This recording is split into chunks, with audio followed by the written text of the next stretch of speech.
I talked to body language expert Jan Hargrave to find out if actions really do speak louder than words.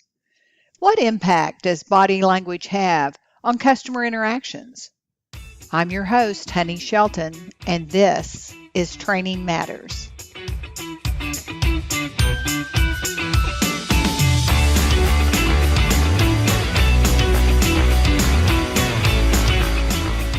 Training Matters is brought to you by the Training Institute, dedicated to setting the standard for individuals responsible for training effectiveness in banks and credit unions across the country. Jan, welcome to Training Matters. Tell us about you and your expertise with nonverbal communication. Thank you so much for having me. And yes, I'm Jan, and I'm a body language expert, so I typically study how a person moves his hands and then his arms and then his eyes and then his shoulders. And I interpret that and I tell you what's going on inside his head. And, you know, I am involved in jury selection, so there's a pretty serious side to what I do. I specialize in how to tell when someone's telling the truth versus how to tell when someone's telling a lie, because people tend to move their hands certain ways when they're uncomfortable with information. People move their hands another way when they feel 100% sure and they feel honest with what they're saying. But what started my interest in this field was that when I was in college, and I am from Louisiana, so I went to college there, university there, and then ended up teaching at that university. But I did have one professor who was really into body language, and he would walk in and jokingly say, I know what you're thinking, and I know what you're thinking, and I know what you're thinking. And one day he said to me, you know, Jan, I know what you are thinking, and it surprised me. And I thought to myself, I want to start noting and understanding what people are thinking. So I began my studies in nonverbal communication. Well, awesome. It's always good to hear when a professor or a coach or a person of influence helps people find their way. And I know, since I've seen you present a couple of times, I know how engaging and interesting it is. Our listeners are mostly comprised of people that work in a financial institution like a bank or a credit union. What would you say is on your never, ever do list when it comes to body language in the business world? Well, you know, we often repeat these percentages that 55% of our communication is nonverbal, 38% of our communication comes from voice inflection, and only 7% of our communication does come from the words that we say. So therefore, I think our listeners would well remember the old saying, actions speak louder than words. So when someone does come in your presence, within 4 seconds of meeting you, they make judgments of you. They decide, do I like that person, or does that person look confident to me? Do I want to have a conversation with them? So the primary thing is some kind of eye contact that acknowledges the other person's existence. When someone is waiting in line, maybe even a teller line, I mean, you're dealing with one person, but even if you slightly looked at the person behind them and let them know that you recognize that they are there and that you will see about them in just a few minutes, it kind of de-escalates the situation if there's perhaps maybe a long line going through there. But the first thing you have to do is give eye contact to the person you're talking with. I would think that one big thing, if you're going to smile at them, you make sure that it's a genuine smile. And there's a difference between a genuine smile and a fake smile in the face, because a genuine smile involves the entire face. The eye corners crinkle and the lips of the mouth turn up. But in a fake smile, it's just the bottom part of the face that has some kind of expression. It's kind of almost as though you just sucked a lemon, and it's almost a grapefruit smile is what you see. So that's a fake smile, but you definitely want to do a real smile and give them eye contact, because sometimes you can't shake their hand right then if they're in the teller line, but we can talk about other ways when they're sitting at a desk across from you. What would be some maybe body language gestures you could do to show acceptance of that person? Oh, I like that a lot, about the difference between a forced smile and a genuine smile, because the banking world is certainly about taking good care of their customer. Talking about this impression that happens so quickly and the impact that nonverbal communication has, what about people who are responsible for hiring others? What should they watch for in an employment interview to help validate if they think this person is honest or friendly, confident? Give us some tips about that. Certainly, I certainly will. I notice that even when I come into my bank, which is a nice gesture that they do, someone will say, hello, good afternoon, even though they're not the person who will wait on you. It might be one of the people, who work at the bank. That always makes the customer feel welcome, just that little hello. So going back to someone coming into you, maybe they're being interviewed for a position at your company. The first thing, of course, is that they're going to shake your hand. And there's various ways that people shake your hand. Some people approach you and their hand is facing downward, which is a very controlling gesture. Some people approach you for a handshake and their hand is facing upward. That's kind of submissiveness, that they're giving you the upper hand. But the ideal kind of handshake is the straight up and down, the vertical handshake, because when the handshake is in that position, it allows each person a 50-50 chance in that conversation. That's probably the best kind that I can describe.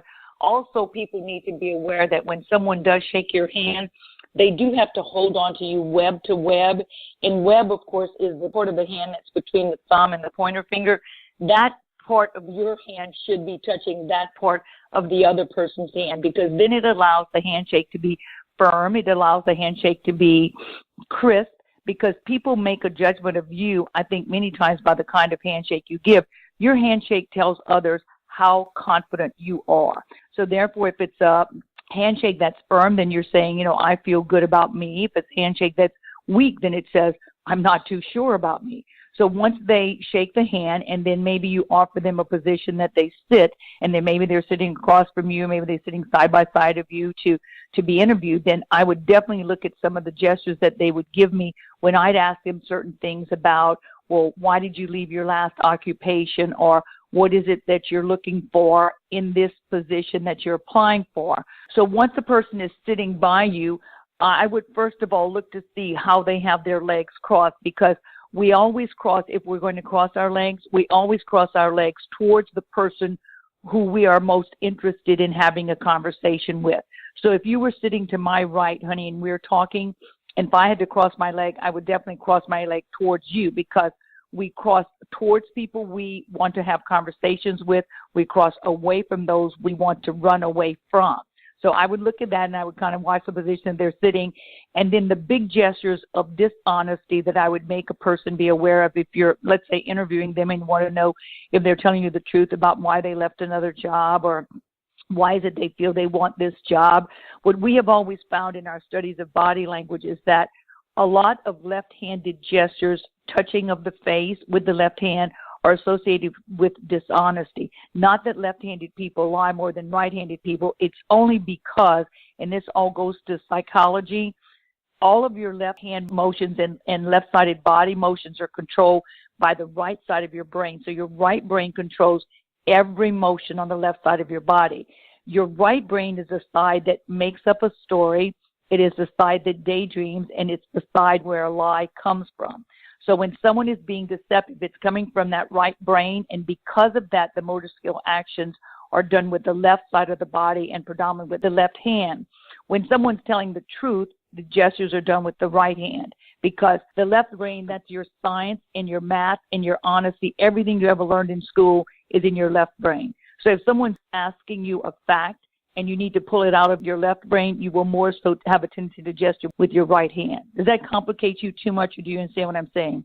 No, I understand it completely. And I think, as you elaborate on this, which side of the brain and kind of what to look for, great tips. Carry on. Yes, just listening to it at first, it's kind of difficult to understand, but I'll give you some of the gestures that someone would do with their left hand that perhaps suggest that they're being uncomfortable with what you're asking them.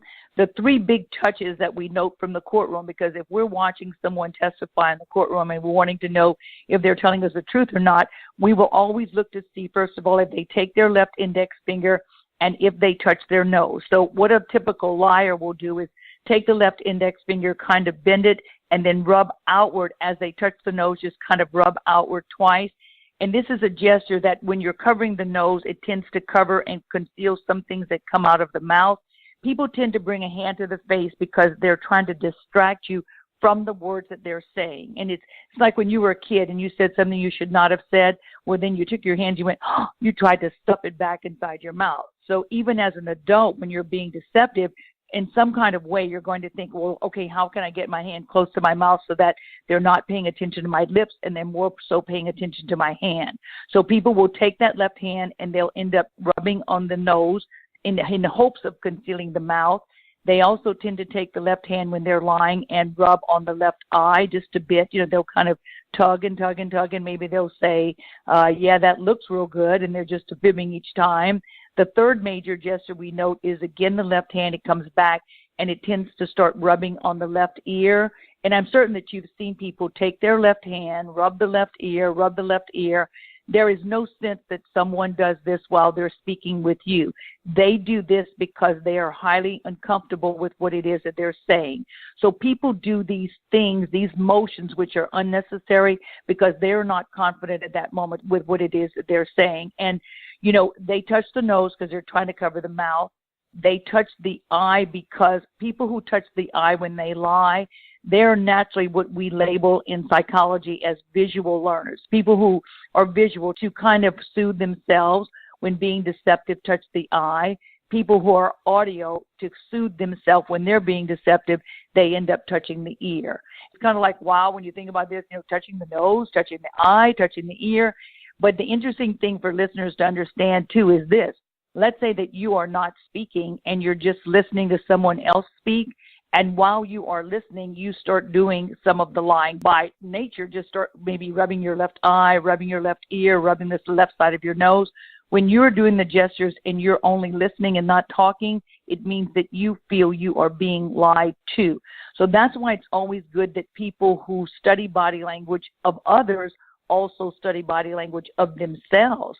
Because we neglect to think, I'm watching everything this person does, but then we neglect to think, oops, what am I doing with my body language? So when I teach classes on this is what I try to tell people. I will teach you what you should look for when you're talking with someone else, but I also want to teach you what is going on with your body language while you are listening and taking in information from someone else. Oh, that is so helpful. And I think I like how you made a point of it's easy to notice once you become aware of this. It's easy to notice behavior of the other person, but I like how you redirected our thinking to begin to evaluate, what do I do? What is that conveying to the other person? Good tips for us when we're engaged with someone else. What about people in the news or famous people maybe that you have observed or been a part of a team even maybe that observed someone to make some judgments? You've mentioned trials, but also famous people or anything like that you'd like to talk about. So take it away on that. Okay. One of the gestures that we note, because I've been doing a lot of TV work lately on the politicians' body language I do ABC News and NBC News and CBS. Oftentimes, will call me and say, what's the body language of either of the political candidates? So I would take their gestures. And, in body language, one big gesture of confidence is a steeple gesture. And a steeple gesture is when the tips of the fingers come together at about chest level. And that's kind of hard to explain, but it looks like it's the formation of a steeple, but it's not ever forced. The fingertips are just casually placed together at about chest level. So then, when we're talking with someone and you feel confident, maybe you sit back in your chair and you're going to do it. Sometimes our politicians do this steeple, but they do what we call a goalpost steeple. The fingertips are not touching, but yet the formation of the arms and hands look like it's a steeple, but the fingertips are about maybe 5 inches apart. That is still a gesture of confidence. So anytime you're going to see any kind of steeple gesture, whether the fingertips touch or do not touch, that's a big sign of confidence. So people can kind of watch for that in our politicians. One big gesture of honesty is when the right hand comes to the chest with the fingers all spread out. If I bring my right hand to my chest and I say, oh, honey, I had a great time speaking with you, that's a big, big sign of honesty. It's very similar to the Pledge of Allegiance, but in the Pledge of Allegiance, supposedly, our fingers are together. When we say I pledge allegiance, our fingers are together. In the honesty, the fingers are all spread apart, but they're right here at the chest level. And another thing that we could also note is that to tell if someone's being, in other words, not using gestures, if they're too put on, because we can train a politician all day to do this and do this and do this, and then they do it, but you can always tell when they're doing it and they're too practiced. And the way to catch when someone's too practiced is that their gesture does not appear at the appropriate time. Perhaps they'll say an entire sentence and then they'll think, oh, I forgot to do the steeple gesture, and then they do a steeple gesture right then. So to catch someone when they're being, too coached would be that you would notice that the gestures do not come at the time that they should come when someone is speaking to you. And another thing that we noted when we watched some of the politicians speak was this: when your head nods, sometimes you nod once or twice. When you are in agreement with someone, you typically go 2 head nods. You're going to go, uh-huh. When someone is ready for someone else to shut up, they typically go 3 head nods. So they're like, So it's kind of funny now that you'll be talking with someone and they're listening to you. If you see 2 head nods, you're going to say, okay, I guess I can keep talking. But if you notice that they're doing 3, that means you need to probably be quiet and let them ask you a question. Awesome. Well, I think this is so insightful for our audience because, like other industries, the banking world is very, very focused on making a positive impression on their customer. And any of us who've managed or led a team know that conflict internally with your customer or other departments slows things down and isn't positive. So I think you've given us a lot of tips about what to look for with the head, with the hands, and so forth. I've loved it. I want our listeners to know how I know you, and then I want you to tell them how they can get in touch with you. I met Jan when she was selected to be a speaker at one of our sales meetings when I was a banker and head of retail. And it was a lively, engaging, informative program where she not only, like you've had the pleasure today, listeners, of hearing what she knows, she also did a lot of demonstrations so that our sales teams could begin to do some refinement for how they acted when they were making a sales call, but also, like Jan's pointed out today, to pick up on clues and tips about the other person. So I've seen Jan a couple of times present. I've enjoyed it. I think it's very meaningful, very useful. So Jan, I'm going to give it back to you as we wind up and tell people how they can get in touch with you. Okay. Thank you so much, honey, too. When you were saying all this and you were talking about the banking industry, one thing that I always note, and I want to say this is a great point for banking, is that the customer service is so, I know where I bank. That's probably why I keep going there, is that, people acknowledge you when you walk in. And so for all our listeners, it's always, I guess they don't really realize how much the customer notes that. We notice when they say hello. We notice when they smile. So that's what brings us back to every financial institution that we go back to is we trust whoever we're dealing with. But I think is that the acknowledgement that we're in that bank when we're walking in and someone says, oh, good morning, it's good to see you here. So I'm glad that we're doing this so that the banking industry understands how much we value them and how much we value the courtesy they give to clients when clients walk in. My website is simply my name. It's janhargrave.com, and I ended up writing 5 books, and each book has something to do with body language. My first book is called Let Me See Your Body Talk, and that's a job interview body language. My second book is Judge the Jury. That's courtroom body language. My third book is Free Way of Love. It's lover's body language. My fourth book is something I think that most industry people in banking would really like. It's called Strictly Business Body Language, and it's just sales and negotiation. So I think it's a valuable book for that industry. And then my last book is titled Poker Face, and it's the body language of poker players. Not that anybody is a poker player, but I decided to write a book on that so that people could be better off if they wanted to go play poker. But yes, I've been doing it for a long time. I taught at the University of Houston for 8 years. I taught at University of Louisiana, where I went to college for several years too, and now travel the country. And my main focus is to help people understand what does their body language send out when they're talking with someone else, but also how to read the body language of the person they're having the conversation with so that it's a win-win situation in every encounter that you have. Well, Jan, it's just been wonderful to have you on the show. I've sat here and laughed and nodded my head a couple of times. Thanks so much for sharing with us. I think looking towards the future, there's probably going to be an opportunity to ask you back on the show or for you and I to do something together. So listeners, I know you've enjoyed our episode today of Training Matters, and we'll look forward to our next show next month.